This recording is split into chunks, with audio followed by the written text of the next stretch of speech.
भुजगशयनं पद्मनाभं सुरेशनं विश्वाधारं गगनसदृशं मेघवर्णं सुहासं लक्ष्मीकान्तं कमलनयनं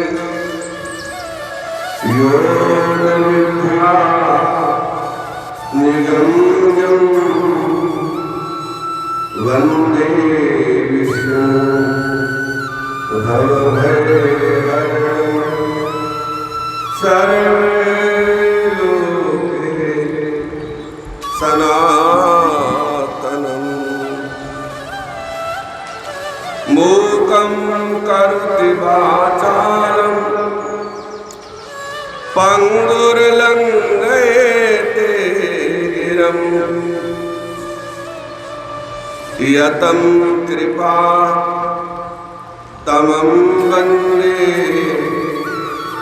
परमानंद सनातनं अखंडानंदाय बोधाय शोक संतापहारिणं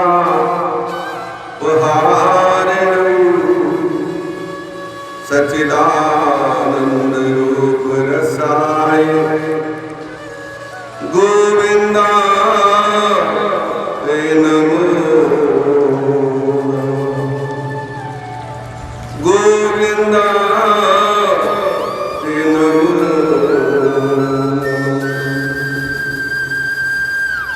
सतगुरु मेरा सूरमा देवाणी सतवा जिन मानुष से देवता क्यों करत ना लागी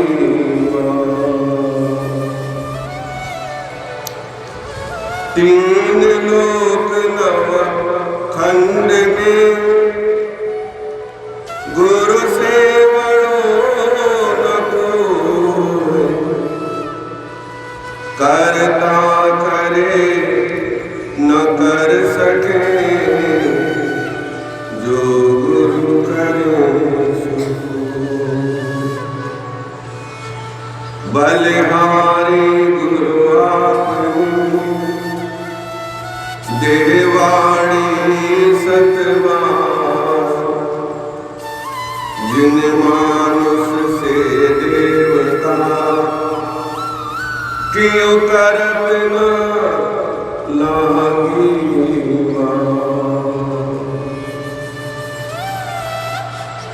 आग लगी आकाश में झर झर गिरे संत न होते जगत में तो जगमगता संसार।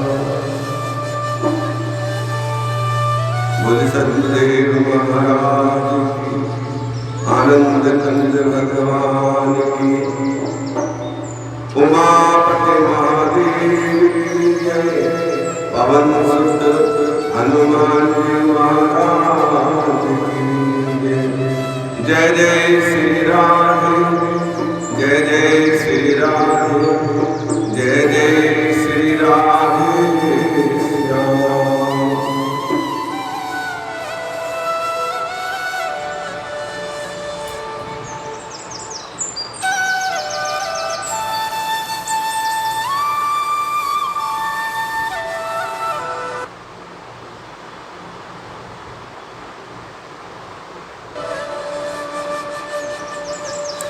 मैं गुरुवर तुम्हें निहार रहा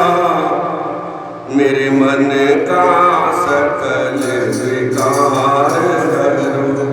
मैं गुरुवर तुम्हें निहार रहा, मेरे मन का सकल विकार हरो। मैं गुरुवर तुम्हें निहार रहा, मेरे मन का सकल विकार हरो। मेरे मन का सकल विकार हरो, मेरे मन का सकल विकार हरो।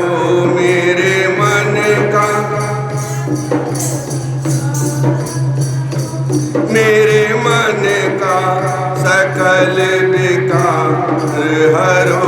मैं गुरुवर तुम्हें निहार रहा, मेरे मन का सकल विकार हरो। मैं गुरुवर तुम्हें निहार रहा, मेरे मन का सकल विकार। ओ मेरे मन का सकल विकार हरो, मेरे मन का सकल विकार हरो। मेरे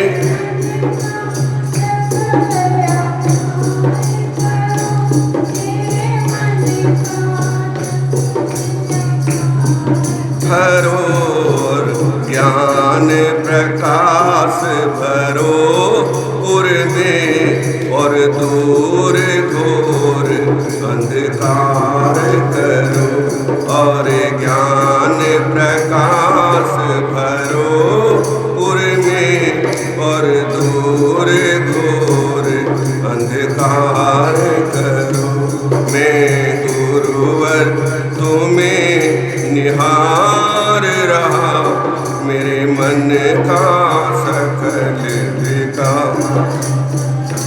मैं गुरुवर तुम्हें निहार रहा, मेरे मन का सकल विकार। काम क्रोध भव बंध लोभ निश्चर ने मुझको घेरा है। काम क्रोध मद लोभ मोह निश्चर ने मुझको घेरा है। प्रभु काम क्रोध मद लोभ मोह निश्चर ने मुझको घेरा है। मेरा व्याकुल हो, मैं व्याकुल तुम्हें पुकार रहा, मेरे मन का सकल विकार हरो। मैं व्याकुल हो तुम्हें पुकार रहा, मेरे मन का सकल विकार। मैं गुरुवर तुम्हें निहार रहा, मेरे मन का सकल विकार हरो। मैं गुरुवर तुम्हें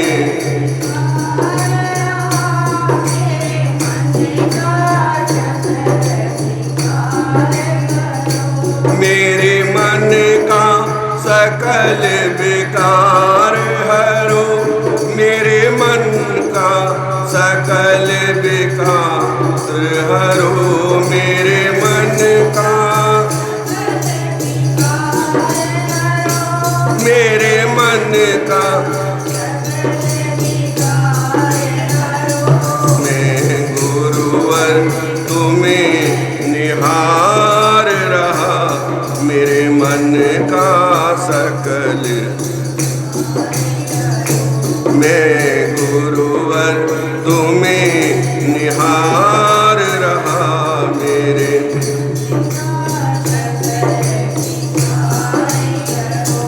तेरा सब तुझ पर ही वार रहा, मेरे सकल विकार हरो, तेरा दिल तुझ पर वार रहा, मेरे मन का सकल विकार हरो, मुझे दया दृष्टि की भिक्षा दो, मुझे दया दृष्टि,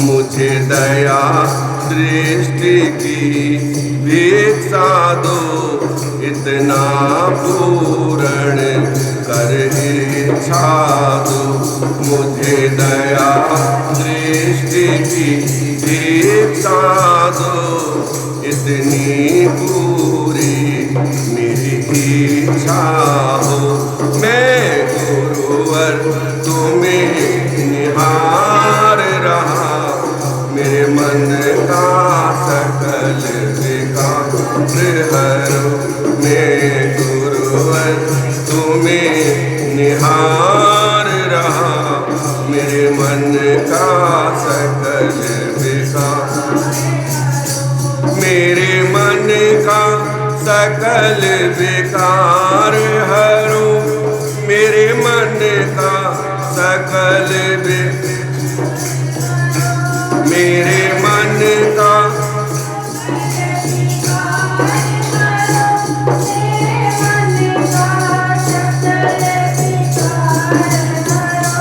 मैं गुरुवर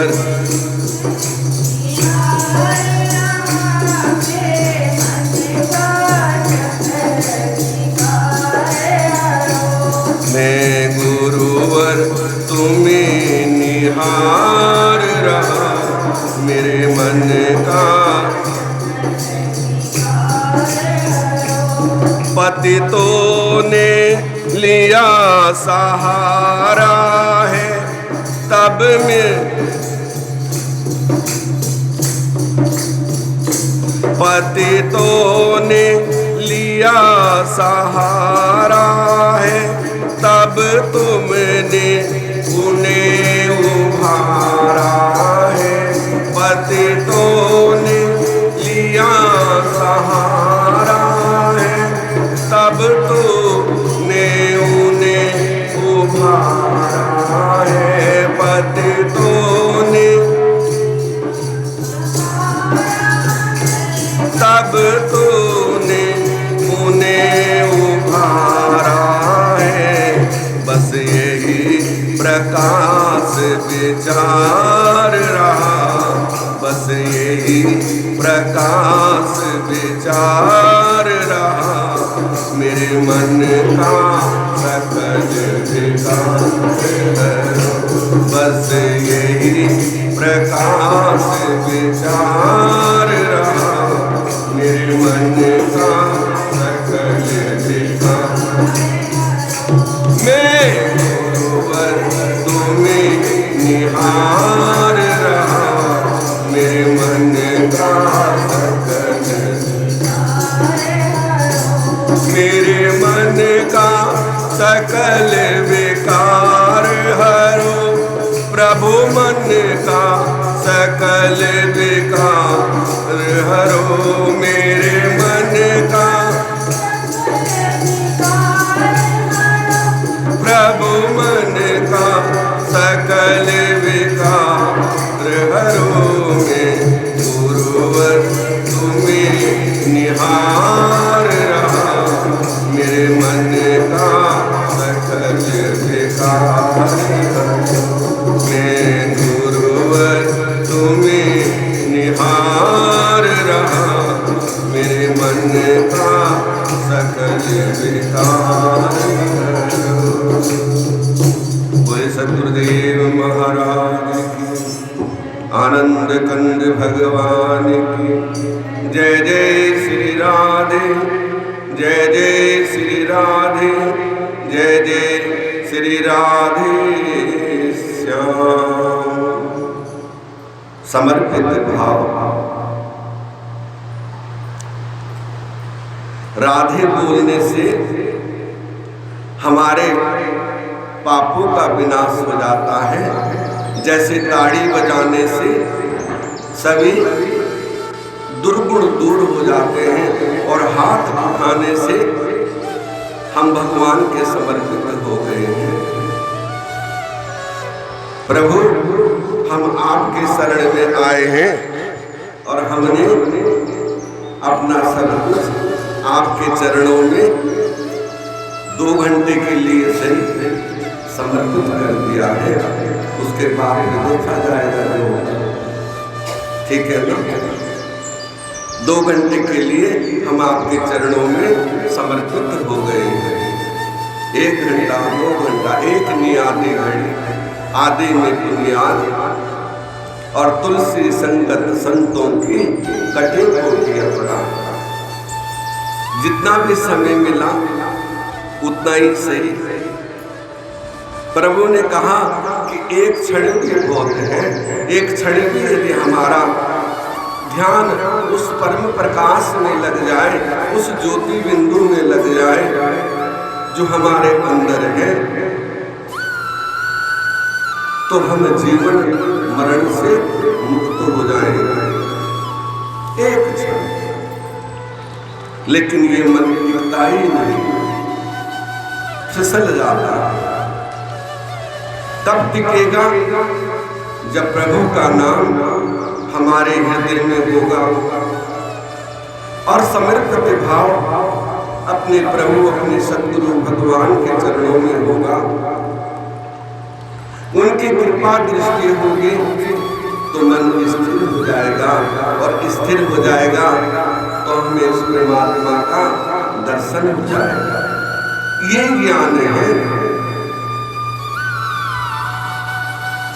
हम जितने भी कर्म करते हैं संसार में, पूजा पाठ, दान पुण्य, यज्ञ, भजन, कथा, वार्ता क्यों करते हैं? ताकि प्रभु तने से जीवन में सुखी किया, आगे का जीवन भी हमारा सफल हो, आपके चरणों का हमें सानिध्य भी प्राप्त हो। तो इसीलिए करते हैं। और कहा है कि नहीं चाहिए दिल दुखाना किसी का। सबसे बड़ी भक्ति है कि किसी का दिल ना दुखाना। और उसके बाद भक्ति है कि हम अपने माता पिता की सेवा करें। उनकी आज्ञा में बार बार कहता हूं, जिनके हैं वो तो कर ले, जिनके नहीं है वो गुरु सेवा करें, प्रभु की सेवा करें, प्रथम उनकी सेवा करें, उनकी आज्ञा का पालन करें और उसके बाद अपने गुरु महाराज की सेवा करें। तो इससे बड़ा कोई तीर्थ नहीं है। ये शास्त्र कह रहा है, मैं नहीं कह रहा हूं। उसने सब तीर्थ कर लिए, उसने सब कुछ प्राप्त कर लिया, जिसने 3 चीज करी।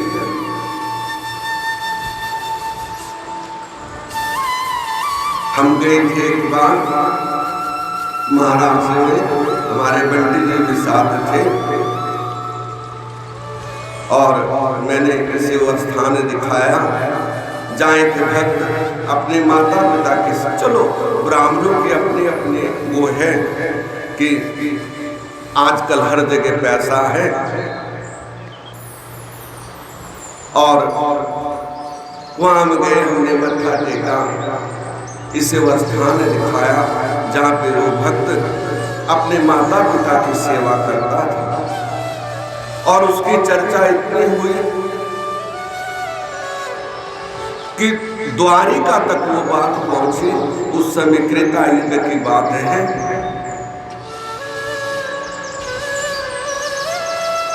कि वो ऐसा भक्त है, नाम तो मेरे दिमाग में नहीं अब आ रहा है, क्या नाम था? तो वो बड़ी सेवा करता था और द्वारिका तक बात पहुंची। बड़े बड़े भक्त उनके दर्शन के लिए आने लगे। एक बार भगवान ने सोचा कि मैं भी जाके ऐसे भक्त, ऐसी भक्ति हमारी होनी चाहिए कि जो इतना सेवक है कि अपने माता पिता की सेवा करता है, अपने गुरु की सेवा करता है और उसके बाद और कर्म करता है। उसने भगवान द्वारिका से चले, पीछे पीछे बड़ी माता को चल दी। पंढरपुर उस जगह का नाम है, कभी मौका मिले तो दर्शन करके आना। अब वहां का उत्सव चल रहा है इस समय।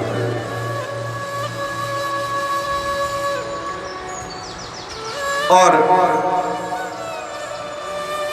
भगवान आए, किस सेवक ने कहा कि श्री कृष्ण जी आपके दर्शन के लिए आए हैं, आपको मिलने आए हैं। उन्होंने कहा उनको कह दो मैं रुक जाओ, मैं अभी अपने माता पिता की सेवा कर रहा हूँ, उसके बाद पूजा करके, गुरु पूजा करके फिर आपसे मिलने आऊंगा। भगवान वहीं खड़े खड़े भगवान के पीठ में दर्द हो गया तो उन्होंने दोनों हाथ ऐसे पीठ में लगा लिया। ऐसे ही वहां मूर्ति है, कभी देखने का मौका मिले तो जाना। और पीछे पीछे रुक्मिणी भी चल दी कि कहाँ जा रहे हैं, और वहां आके रुक्मिणी भी खड़ी हो गई। तो बिल्कुल साक्षात वो भगवान की और माता की मूर्ति साक्षात वैसे ही है।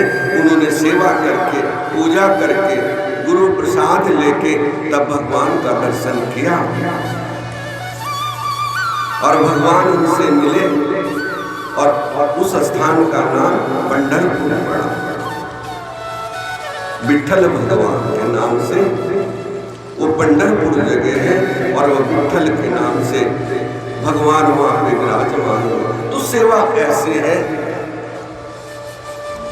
केवल ये नहीं कि हम भक्ति कर ले, पूजा कर ले, पाठ कर ले, उसके साथ सेवा भी है। सेवा धर्म कठिन जगत, सेवा सबसे बड़ा कठिन धर्म है, ये बात ध्यान रखना। कोई विरला ही सेवा कर सकता है संसार में, तो ये भक्ति है। सनत कुमार बोले मुनिवर, तब उसको इस प्रकार धर्म पूर्वक राज्य करते हुए तथा व्रत भाव देव शुद्ध हो गए। उन्होंने देव आदि देव शंकर का मन में स्मरण करना प्रारंभ किया, कितने प्रकार से स्तुति की। तब भक्तों के कामना पूर्ण करने वाले शंकर जी नारद जी को बुला कर देव कार्य की इच्छा की उनको वहां भेजा। शंभु भक्तनाथ शिव आज्ञा से देवपुरी में गए। इंद्र आदि सभी देवता व्याकुल हो शीघ्र उठ नारद जी की स्तुति करने लगे। उत्कंठित भरे दृष्टि से सबने नारद जी की ओर देखा और अपने समस्त दुखों को कहकर उसे नाश करने की प्रार्थना की। नारद जी ने कहा, मैं सब जानता हूँ, इसके लिए दैत्यराज जलंधर के पास जाने की इच्छा करता हूँ। ऐसा कहते हुए नारद जी देवताओं को अविश्वास कर जलंधर की सभा में आए और जलंधर ने नारद जी के चरणों की पूजा की, क्योंकि वो बड़ा धर्मात्मा था। भगवान शिव से प्राप्त हुआ। बाकी कथा तो आपने सुनी ली है पीछे। और कहा कि जहां से जो जीव आता है वो वहीं पे वापस लौट जाता है।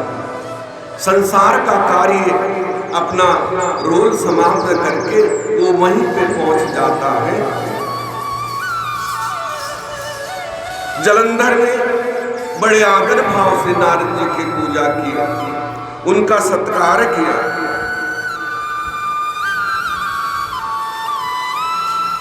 ब्राह्मण कहिए, आप कहां से आ रहे हो और कहां पर आपने क्या देखा है, यहाँ कैसे आए हो? मेरे योग्य जो हो उसकी आज्ञा दीजिए। नारद जी बोले, दानवराज तुम धन्य हो, क्योंकि इस समय सब लोगों के रत्नों के भोक्ता तुम ही हो। क्योंकि उन्होंने देवताओं से सारे रत्न हरण कर लिए, देवताओं को देवपुरी से निकाल दिया। तो नारद जी तो है ना, देवताओं का सब काम बना, नारद जो रद्द ना हो सके। उनको नारद कहते हैं, जो देवताओं का सब कार्य पूर्ण करते हैं। एक तुम ही हो दैत्य श्रेष्ठ, अब आप मेरे आवागमन का कारण सुनिए। मैं किस लिए आया हूं? दैत्यराज, मैं स्वेच्छा से कैलाश पर्वत पर गया था। वहां 10,000 योजन में कल्प वृक्ष का वन है।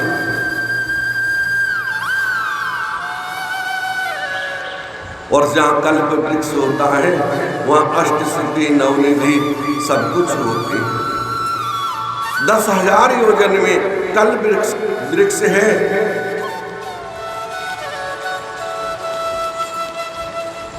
वहां मैंने सैकड़ों कामधेनु को विचरते हुए देखा। ये भी देखा कि मन चिंतामणि से प्रकाशित परम दिव्य अद्भुत है, सब कुछ स्वर्णमय है। मैंने वहां पार्वती के साथ श्री शंकर को भी देखा, सर्वांग सुंदर गौरवर्ण। और वो शंकर एक वृद्ध है और इतनी सुंदर पार्वती उनके पास है। तुम्हारे पास तो सब कुछ है, रत्न है, सोना है, लेकिन कल्प वृक्ष और वह हीरा नहीं है जो शंकर के पास है।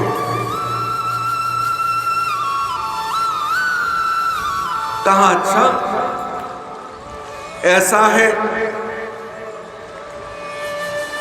मुझे बड़ा आश्चर्य हुआ कि इनके सामान समृद्ध सिद्धि त्रिलोकी में कोई नहीं है। तुम तो उनके लेस मात्र भी नहीं हो।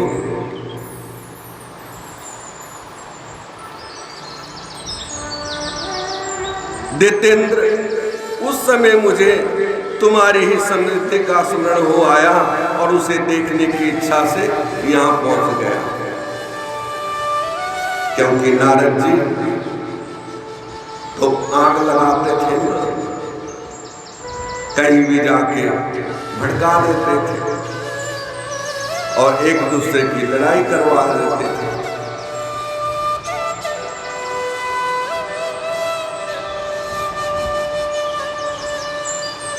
हर सुबह नारद जी को अपनी सब समृद्धि दिखाई। उसे देख देवताओं का कार्य साधन करने की इच्छुक से प्रेरित नारद जी ने जलंधर की बड़ी प्रशंसा की और कहा कि निश्चय ही तुम त्रिलोकीपति होने के योग्य तो थे।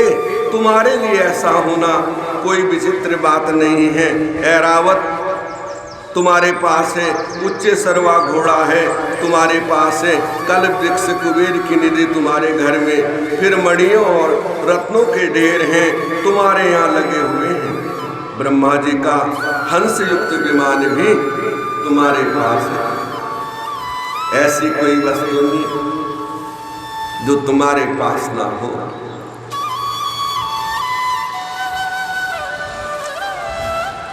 लेकिन एक कमी है। जलंधर कहने लगा, वो क्या कमी है? कि एक स्त्री रत्न तुम्हारे पास नहीं है।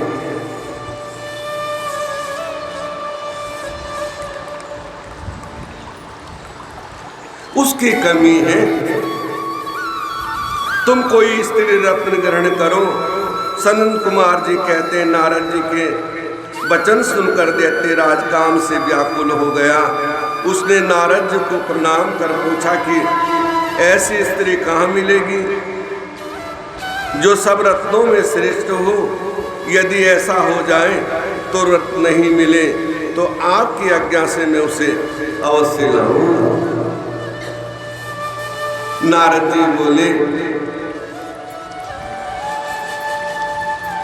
नारद जी ने कहा ऐसा रत्न तो कैलाश पर्वत पर है जो सर्वांग सुंदर है। योगी शंकर जी के पास है, उनकी सर्वांग सुंदरी पत्नी देवी पार्वती बहुत ही मनोहर है। उनके समान किसी को नहीं देखता। देव ऋषि नारद उस दैत्य से कहकर देव कार्य करने की इच्छा से आकाश मार्ग से चले गए। भगवान की प्रेरणा से काम का अंकुर पैदा कर दिया और वहां से अंतर ध्यान हो गए। व्यास बोले कि हे सनंद कुमार, दैत्यराज ने क्या किया? सनंद कुमार बोले, उनके जाने पर जलंधर ने अपने राहु नामक दूत को बुलाकर कैलाश पर भेज दिया। जाने की आज्ञा दी, कहा कि वहां एक जटाजूटधारी शंभु योगी रहता है, क्योंकि जब अहंकार अंदर होता है ना तो उस परम पिता को भी तुच्छ समझता है। यही तो है देव और राक्षस भाव। वो जगत पिता सृष्टि करता है, उनको भी एक तुच्छ समझने लगा।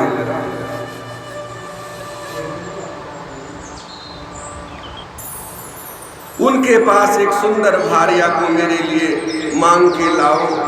तब उसके ऐसे वचनों को सुन वो दूत शिव के स्थान पर पहुंचा, परंतु नंदी ने उसे भीतर सभा में जाने से रोक लिया।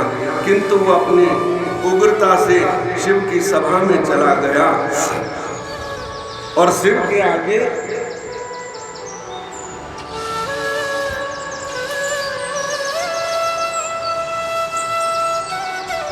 आगे बैठकर उनकी आज्ञा से वह सब संदेश कह सुनाया जो दैत्यराज ने कहा था।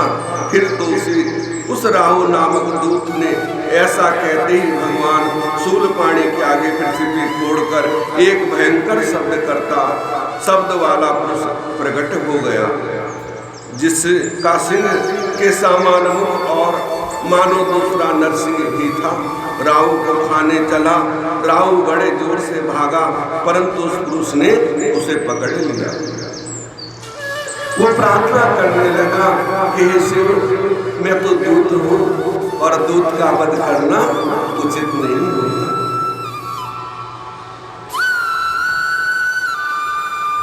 भगवान ने कहा किसको छोड़ दो, लेकिन वो कहने लगा मुझे बड़ी भूख लगी है, मैं क्या खाऊं? महेश्वर ने कहा यदि तुझे भूख विशेष बाधा देती है तो शीघ्र ही अपने हाथ पैरों का मांस भक्षण करना। और उसने अपने हाथ पैर का मांस भक्षण कर लिया। भगवान प्रसन्न हो गए, क्योंकि ये तो ऑर्डर दानी है।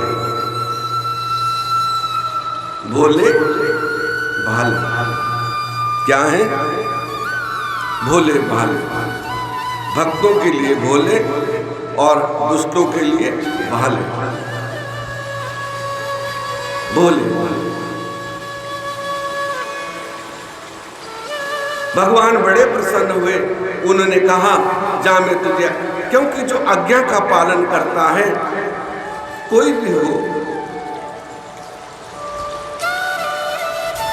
उस पे अवश्य भगवान प्रसन्न होते हैं कि आज से तू मेरा कीर्ति मुख नाम का दूत होगा और मेरे द्वार पे तेरी पूजा होगी, और सब मेरी पूजा से पहले तेरी पूजा होगी, और जो तेरी पूजा नहीं करेगा तो उसे मेरी पूजा का कोई फल नहीं मिलेगा।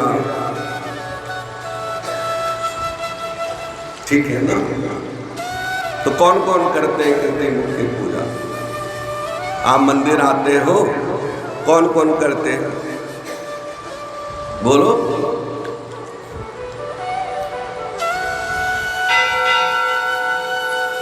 करते हो?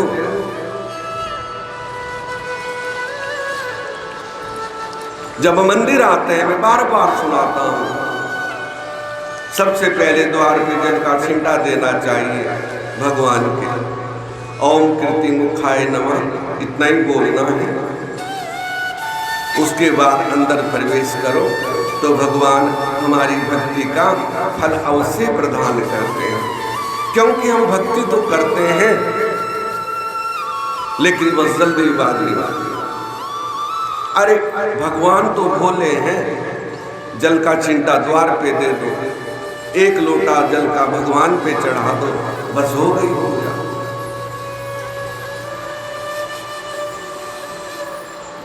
और मत्था टेको, वो भाव के भूखे हैं, है तो बेलपत्र चढ़ा दो, फूल चढ़ा दो, दक्षिणा चढ़ा दो, यदि है नहीं है तो बस प्रणाम कर लो, उससे भी प्रसन्न हो जाते हैं। केवल प्रभु इतने दयालु हैं कि वो जल की 2 बूंद से ही प्रसन्न हो जाते हैं।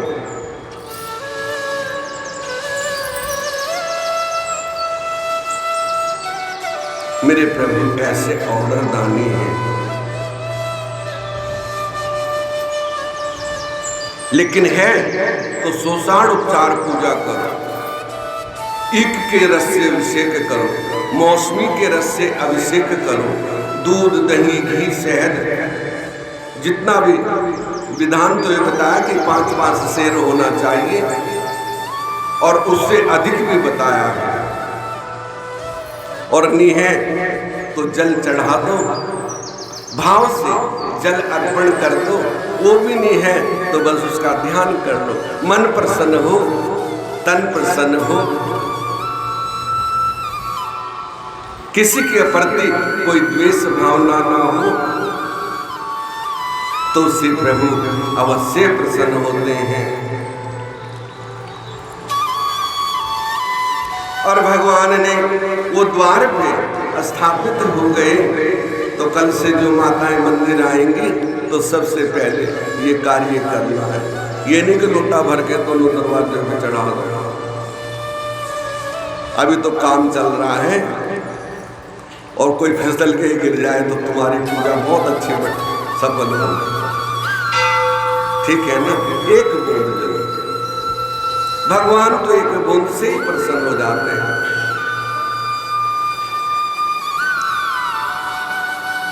जो मेरी पूजा के समय अब तेरी भी सदैव पूजा होती रहेगी, और जो तेरी पूजा ना करेंगे वो मेरे प्रिय कभी नहीं होंगे।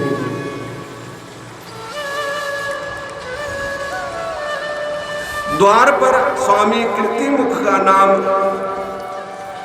गण होकर रहने लगा, इसलिए द्वार पर जब हम मंदिर जाते हैं तो कीर्तिमुख की अवश्य पूजा करनी चाहिए।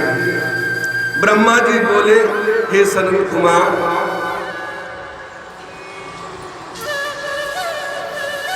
उस समय राहु उस पुरुष से छूट कर कहाँ गया?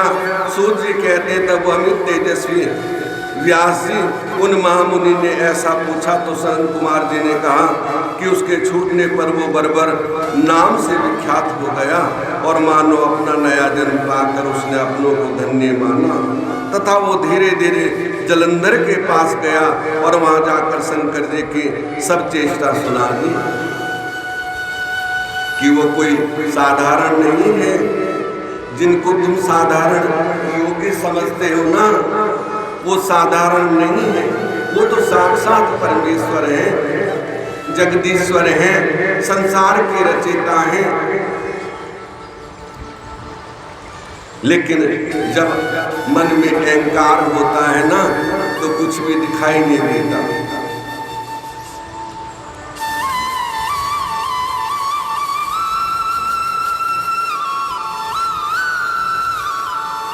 मानो अपना नया जन्म पार कर उसने अपना धन्य माना।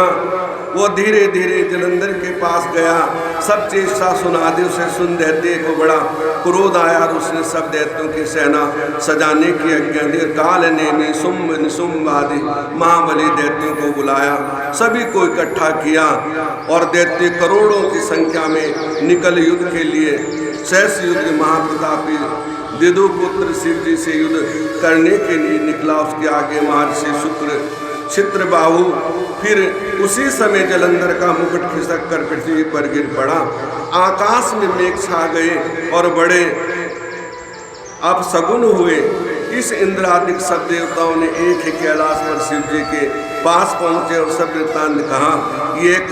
ये भी कहा कि अपने जलंधर से युद्ध करने के लिए विष्णु को भेजा था, वो वहीं पे रह गए, क्योंकि वो समुद्र पुत्र था ना। और माता लक्ष्मी समुद्र की पुत्री है।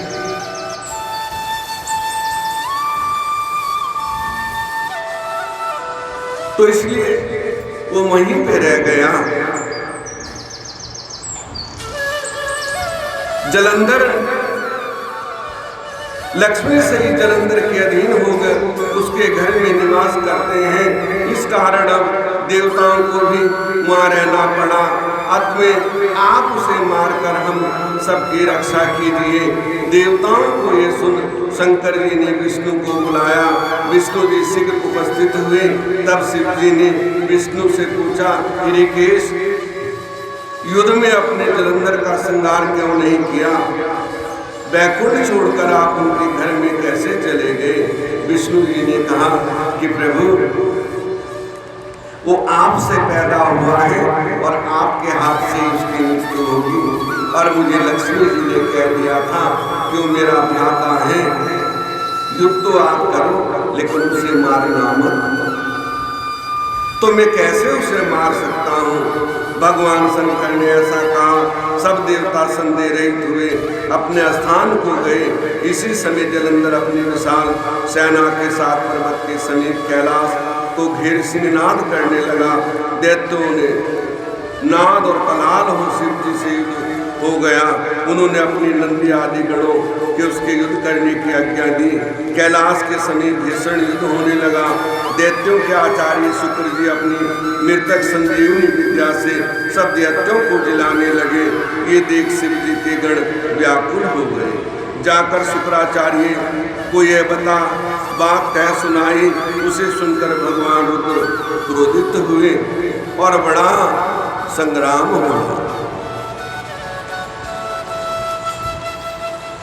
दैत्यों से भीषण युद्ध करना प्रारंभ किया। सनंद कुमार बोले, शिव जी के गण प्रबल बलवान और उन्होंने जलंधर के शुंभ निशुंभ महासुर काल नेमि आदि को पराजित कर दिया।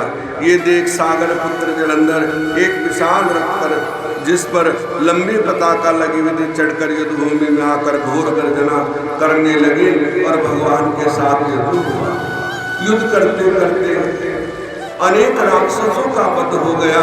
खून की नदियां बहने लगी। सियार, गिद्दड़, मगरमच्छ उसमें घूमने लगे।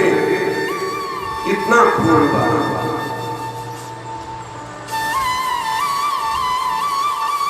सनंद कुमार बोले, अब रौद्र रूप महाप्रभु शंकर उन वीरगणों के साथ नंदी पर चढ़कर हंसते हुए युद्ध भूमि में आए। तब उनको आया देख उनके पराजित कर फिर लौटे और सिंहनाद करते हुए अपने आयुधों से दैत्यों पर प्रहार करने लगे। भीषण युद्धधारी रुद्र को देख दैत्य भागने लगे। तब युद्ध भूमि में अपने को प्रमुख होते देख जलंधर हजारों बाण छोड़ता हुआ शंकर की ओर दौड़ा।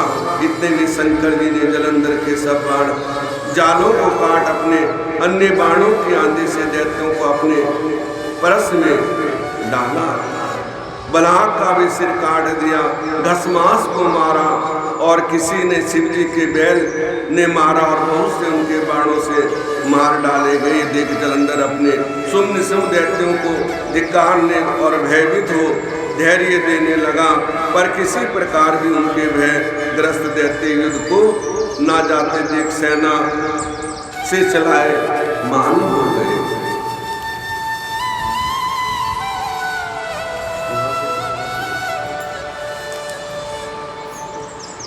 तब महायुद्ध जलंधर शिव जी को अपनी ओर ललकारने लगा। साथ ही उसने 7 बाण मारकर शिव जी को विद्ध कर दिया और भी बहुत से बाणों का प्रहार किया। शिव जी उसके बाणों को काटते रहे, यहाँ तक कि उन्होंने जलंधर की ध्वजा, छत्र, धनुष काट डाले। फिर तो काम मोहित जलंधर ने, और जब उस असुर ने सोचा कि किसी भी तरह भगवान जो है पराजित नहीं हो सकते, उसने गंधर्व माया प्रकट कर दिया। माया युद्ध करने लगा। मृदंग बाजे के साथ नृत्य और गान होने लगा। इस अपने गणों सहित रुद्र मोहित हो एकाग्र हो गए। उन्होंने युद्ध बंद कर दिया। फिर तो काम मोहित चिरंदन ने